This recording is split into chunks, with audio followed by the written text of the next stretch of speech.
Өдөр тутмын Бурхны үг. Эхлэл 3:20-21.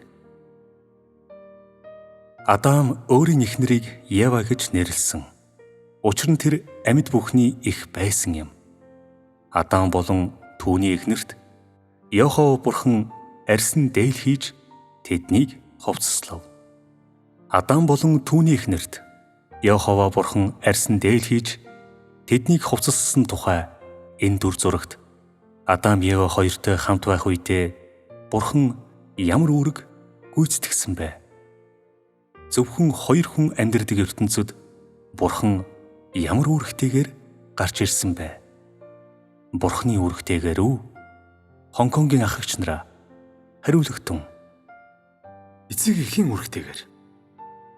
Өмнөд Солонгосын ах эгч нараа Бурхан ямар үүрэгтэйгээр гарч ирсэн гэж та нар бодож байна вэ? Гэр бүлийн тэргүүнээ.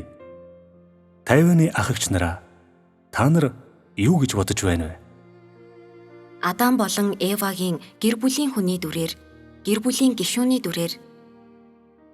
Та нарын зарим нь Бурхан Адам болон Евагийн гэр бүлийн гишүүн байдлаар, зарим нь Бурхан гэр бүлийн тэргүүн байдлаар, бусд нь эцэг эх байдлаар гарч ирсэн гэж байна. Эдгээр нь бүгд тохиромжтой байна. Гэвч би яг хааш нь аваачих гээд байна вэ?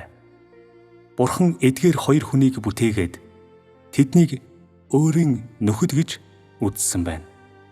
Тэдний гэр бүлийн сорын ганц гишүүний хувьд Бурхан тэдний амьдралыг тордож, тэдний үндсэн хэрэгцээнд санаа тавьж байсан. Энд Бурхан Адам Ева хоёрын эцэг эх болж гарч ирсэн.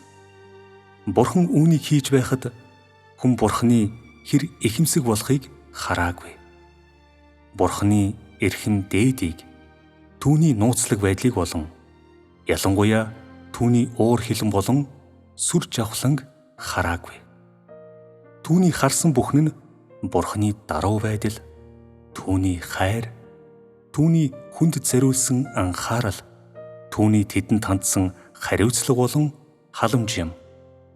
Бурханы Адам Ева хоёрт хандсан хандлага болон арга зам нь хүний эцэг эх хүүхэдтэй анхаарал тавьдагтай ижил байсан. Энэ нь мөн хүний эцэг эх өөрсдийн хүү охиноо хэрхэн хайрлаж, харж, халамжилдагтай адилхан бодиттой харагдах үйс, мэдрэгдэх үйс байсан. Өөрийгөө өндөр, сүр хүчтэй байр сууринд тавихын оронд Бурхан өөрийн биеэр арьс ашиглан хүнд хувцас хийж өгсөн. Энэ арьсан дээл нь тэдний бүрэг ичимхий занг далдлах, эсвэл тэднийг хүйтнээс хамгаалахад хэрэглэгдсэн эсэх нь огт хамаагүй. Товчхондоо хүний биед нөмрөгсөн энэ хувцсыг Бурхан өөрийн гараар хийсэн юм.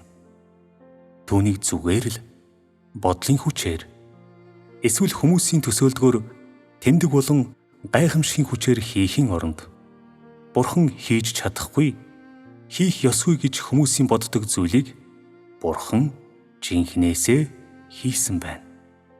Зарим хүмүүс үүнийг дурдах шаардлагагүй энгийн зүйл гэж үзэж болох ч энэ нь өмнө нь Бурханы тухай хоосон санаагаар дүүрэн байж байгаад Бурханыг дагдаг болсон бүх хүмүүст түүний жинхэнэ агаад хайр татан байдлын талаар мэдлэг ухаан олж авч, мөн түүний үнэнч даруй уг чанарыг харах боломжийг олгодог юм. Энэ нь өөрсдийгөө өндөр бөгөөд агуу гэж боддог тэвчхийн аргагүй бие тоосон хүмүүсийг Бурханы жинхэнэ агаад даруй байдлын өмнө өөрсдийн бардам толгойг ичгүүртэйгээр бүхийхэд хүргэдэг. Энд Бурханы жинхэнэ агаад даруй байдал нь цаашлаад хүмүүст түүний хайр татан байдлыг харуулна. Эсэргээрээ хүмүүсийн зүрх сэтгэлд байгаа агуу Бурхан, хайр татан Бурхан, бүхнийг чадагч Бурхан нь маш өчүүхэн, сонирхол татхааргүй, ганц ч цохилт даахааргүй юм. Чи энэ ишлэлийг харж энэ түүхийг сонссныхон дараа ийм юм хийснийхэн төлөө Бурханыг дорд үзэх үү? Зарим хүмүүс тэгж магадгүй. Гэхдээ бусдынх нь хувьд шал эсрэгээрээ байх болно. Тэд Бурханыг жинхэнэ хайр татам гэж бодох ба Бурханы энэ жинхэнэ байдал болон хайр татам байдал нь л тэднийг хөдлөгдөг юм. Тэд Бурханы бодит талыг хэдий ч инээ их харна. Тэд Бурханы хайрын үнэхээр оршин байгааг, тэдний зүрх сэтгэл дэх Бурханы ач холбогдлыг, тэр тэдний хажууд мөч бүрд хэрхэн зогсож байдгийг төдий ч инээ их ойлгож чадна. Яг одоо бид өөрсдийн хилцүүлгээ одоо үедээ холбох хэрэгтэй. Хэрв Бурхан хамгийн анх өөрийн бүтээсэн хүмүүст зориулан бүр зарим хүмүүсийн санаанд ч орохооргүй төрөл бүрийн жижиг зүйлсийг хийж байсан юм бол Бурхан өнөөдрийн хүмүүст зориулан тийм зүйлсийг хийж чадах болов уу? Зарим хүмүүс тийм гэж хэлнэ. Яагаад тийм гэж? Яагаад гэвэл Бурханы мөн чанар хуурамч биш. Түүний хайр татам байдал нь хуурамч биш юм. Учир нь Бурханы мөн чанар нь үнэхээр оршин байдаг бөгөөд бусдын нэмсэн зүйл биш. Мэдээж цаг хугацаа, орон зай болон эрен үе өөрчлөгдөхөд дагаж өөрчлөгддөг зүйл биш юм. Бурханы жинхэнэ агаад хайр татам байдал нь үнэн дээр хүмүүсийн жижиг сажиг гэж үздэг маш жижиг учраас хүмүүс түүнийг хийнэ гэж боддоггүй зүйлсийг хийснээр гарч ирж болно. Бурхан дүр үзүүлдэггүй. Түүний зан чанарт болон мөн чанарт ямар ч хэтрүүлэг, хууралт, бардамнал болон ихэмсэг байдал байхгүй юм. Тэр хизээж сайрхдаггүй ба оронд нь өөрийн үнэнч байдал болон чин сэтгэлээрээ бүтээсэн хүмүүсийн хайрлаж, анхаарал тавьж, халамжилж, залж, чиглүүлж байдаг.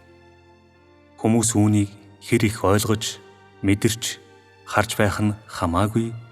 Бурхан үннээсээ эдгээр зүйлсийг хийж байдаг. Бурхан ийм мөн чанартай гэдгийг мэдэх нь хүмүүсийн түүнийг хайрлах хайранд нөлөөлөх үү? Энэ нь тэдний Бурханаас айх айдаст нөлөөлөх үү? Чи Бурханы бодит талыг ойлгосноор түүнд улам ойртон түүний хайр болон хүн төрлөختөнд өгсөн халамжийг илүү үннээсээ ойлгох чадвартай болж мөн үүний зэрэгцээ өөрийн зүрх сэтгэлээ Бурханд өгч түүний талаар элдэв сэжиг болон эргэлзээгүй болох юм. Бурхан хүнд зориулсан бүхнээ сэмхэн хийж өөрийн чин сэтгэл, үнэнч зан, хайраараа дамжуулан энэ бүхнийг чимээгүй хийж байдаг. Гэвч тэр өөрийн хийдэг бүхнийхээ талаар хизээж болгоомжилж харамсаж байгаагүй ба тэр хэн нэгнээс хизээж ямар нэг хэлбэрээр төлөөс авах хэрэггүй. Эсвэл хүн төрлөختнөөс ямар ч зүйлийг авах санаа түүнд байхгүй юм. Түүний хийсэн бүх зүйлийн сорын ганц зорилго нь тэрээр хүн төрлөختний үнэн итгэл, хайрыг хүлээн авах явдал юм.